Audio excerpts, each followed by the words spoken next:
Des pluies diluviennes sur les côtes du Pérou et à 1 degré moindre sur les côtes du Chili, on les a tous vues en images, un cyclone extrêmement violent sur la côte est de l'Australie. Tous ces phénomènes météorologiques ne sont pas anormaux, mais particulièrement importants cette année, et ils sont recouverts par un vocable, vous l'avez entendu parler, El Niño. En fait, faisons très attention. El Niño, comme vous allez le voir, recouvre deux choses. D'abord, un phénomène océanique, un courant, et deuxièmement, un phénomène météorologique, c'est-à-dire une oscillation de l'atmosphère. Alors, regardons tout cela en images. Alors, tout d'abord, El Niño, c'est un courant, vous le voyez, c'est un courant nord-sud, chaud, qui véhicule beaucoup d'eau chaude. Qui dit eau chaude dit évaporation, qui dit évaporation dit chute de pluie. Il pleut beaucoup le long du Chili et du Pérou, et malheureusement, c'est bon pour l'agriculture, mais pas pour la pêche. Voilà donc pour El Niño, qui est un phénomène qui apparaît chaque année, je dis bien chaque année, à la période de Noël, d'où le nom de El Niño. Alors, maintenant, en année normale, un deuxième phénomène se produit.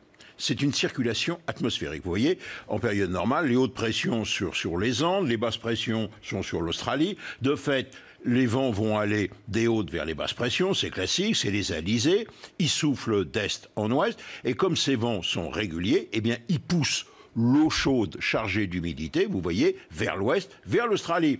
Et donc, sur l'Australie, il fait beaucoup plus chaud, et il pleut beaucoup, avec donc beaucoup d'inondations.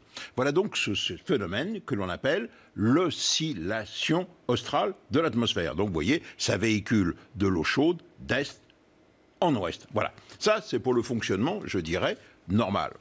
Seulement, voilà, le courant El Niño, qui lui existe toujours, il y a d'abord un retour. Comme il y a plus d'eau à l'ouest qu'à l'est, il y a une différence de hauteur, eh bien, il y a dans l'océan, en profondeur, un courant froid, vous voyez, qui remonte pour compenser, évidemment, la différence de niveau.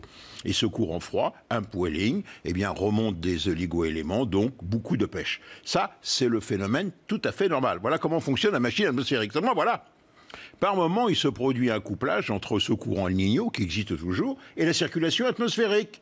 Eh oui, les hautes pressions augmentent sur l'Australie, de fait les alizés sont beaucoup plus faibles, ils poussent moins l'eau chaude vers l'Australie, sécheresse en Australie, et les vents chargés d'humidité, eh bien, il pleut beaucoup sur le centre de l'océan Pacifique, et même l'eau chaude reflue, vous voyez, vers les côtes est, le long des côtes du Chili et du Pérou.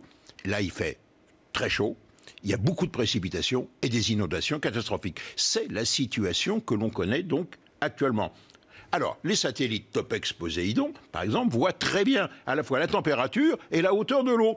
Regardez, El Niño en 97, vous voyez la langue d'eau chaude qui est poussée vers l'Australie, et le phénomène est encore beaucoup plus important, avec une masse d'eau chaude énorme qui a circulé, vous voyez, toujours des côtes de l'Amérique vers les côtes de l'Australie, avec un retour après, qu'on appelle la Niña, qui est un retour d'eau froide en sens inverse. Voilà donc pour l'explication du phénomène. Je me résume, El Niño existe tous les ans, c'est un courant d'eau chaude, mais il est couplé avec l'oscillation australe de l'atmosphère. Alors pourquoi cette année ce phénomène était si important?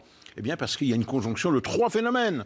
Un, El Niño, il existe. Deux, l'oscillation australe, elle existe, mais surtout, il y a une élévation anormale de la température de l'océan Pacifique qui est passée de 23 à 29 degrés. D'où des précipitations abondantes et puis une année à cyclone. Alors, est-ce que 2017 va être une année El Niño exceptionnelle? 2016 l'a été.